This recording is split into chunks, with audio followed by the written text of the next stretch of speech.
The TOWS analysis was first described by Heinz Weihrich in 1999. He is a professor in global leadership and management from the University of San Francisco. TOWS analysis is a tool which is used to generate, compare, and select strategies in a company. TOWS has strong similarities to SWOT analysis. One would use a SWOT at the beginning of the planning process and a TOWS later as you decide how to take your company forward. If you are unfamiliar with SWOT analysis, you can review it on this channel.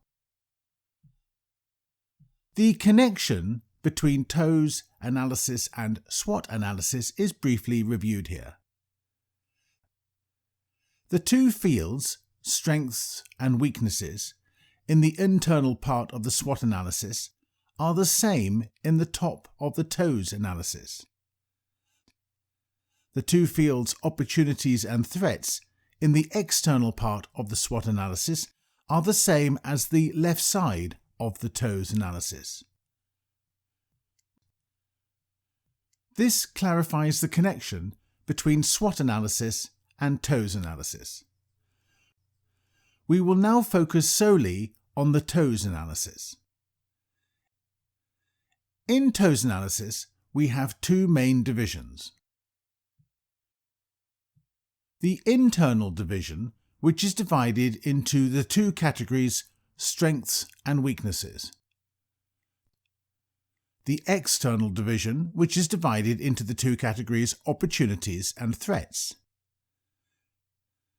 These 2 times 2 subcategories create a model with 4 fields. The fields in this model are called strategies.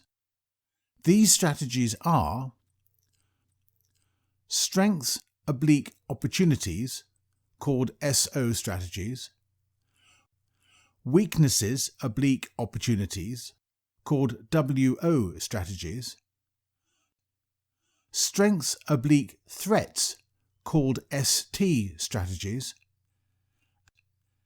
and weaknesses/threats, called WT strategies. So the 4 TOWS strategies are SO strategies, WO strategies, ST strategies, and WT strategies. First, let's take a look at SO strategies. Here we combine the strengths with the opportunities, and we get some very strong and realistic strategies for the company to consider. We call that a Maxi-Maxi situation. The second combination are WO strategies, where we combine weak aspects inside the company with opportunities from its external surroundings. This means that the company looks at the opportunities in society which, up till now, it has not taken advantage of, perhaps because it had lacked competencies in the company, or other matters internally that may have caused it, for instance, a suboptimal organizational structure. In this situation, the company has the opportunity to take action, for example, by educating the employees or changing the structure of the organization into a more agile one. This strategy we call Mini-Maxi situation. Thirdly, we have ST strategies. These are strategies where we combine the strong sides of the company with the threats in society and its external surroundings. The strategy here is to avoid the threats as much as possible, while still taking advantage of the company's strengths. For instance, to try to go for a market leadership position if, at the present time, the company is a market follower. This could require a more aggressive marketing strategy. This strategy we call a Maxi-Mini situation. Finally, we have the fourth and last strategy, the WT strategies. Here we combine the weak sides of the company with the threats that it faces.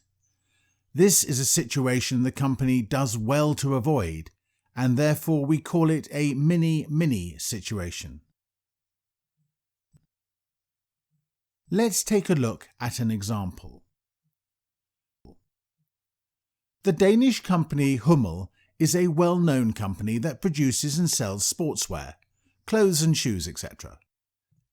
In certain sports, the big brands Adidas and Nike are some of Hummel's biggest competitors, especially in sportswear for football/soccer.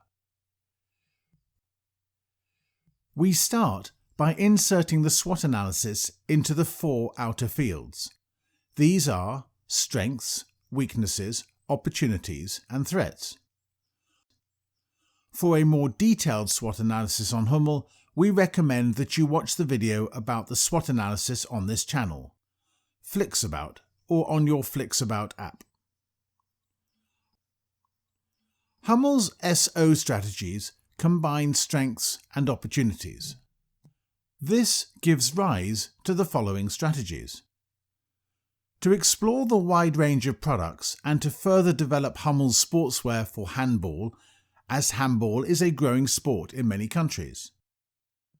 To be more active on social media, where young people are active many hours a day. To benefit from CRS and Hummel's company karma, because society increasingly expects social responsibility and sustainability. Hummel's WO strategies combine the weaknesses and the opportunities. Here we get the following strategic moves. To find opinion leaders from the young people who play team sport, somebody that the young people consider as idols or role models. To exploit the foreign production facilities much more in order to expand the product range. Hummel's ST strategies combine strengths and threats. Hummel will have the following strategic goals. Exploiting the famous Danish brand on team sports to differentiate it from the larger brands Nike and Adidas. They have more focus on individual performance and individual sports such as tennis and golf. Differentiate on a wide product range to reach a larger target audience. Hummel should avoid the WT strategies, which combine the weaknesses and threats. They can't win in this position. Hummel must avoid trying to compete directly with the large brands Nike, Adidas and Puma and stick to team sports. In this way, we have devised the following TOWS for Hummel, which include a list of strategic initiatives. This list is not at all a finished list. It is to illustrate an example, and many more strategies can be created. As mentioned under the SWOT analysis, this strategic work has to be carried out many times during a year as society, technology and people change over time, and more rapidly than earlier due to technology and globalization. Now we shall review a criticism of the model. Like many tools, models, concepts and frameworks, the TOWS model is subjective. It is only as robust as the data which you include within the model. TOWS is a strategic tool that helps the management and leaders of companies to take strategic decisions. It is important, though, to understand that by working on a TOWS we get some input to our strategic analysis, but not a solution of what is the best way to go forward. The leaders must decide from their knowledge of the market and business they are operating in. Sometimes good decisions are made, and sometimes not. That is the life of business. The model provides a good framework for discussing the company's position. The model forces the management to work with both negative and positive aspects of the company, as well as the external surroundings. If they don't do it properly, there will be fields in the framework with very little or no information.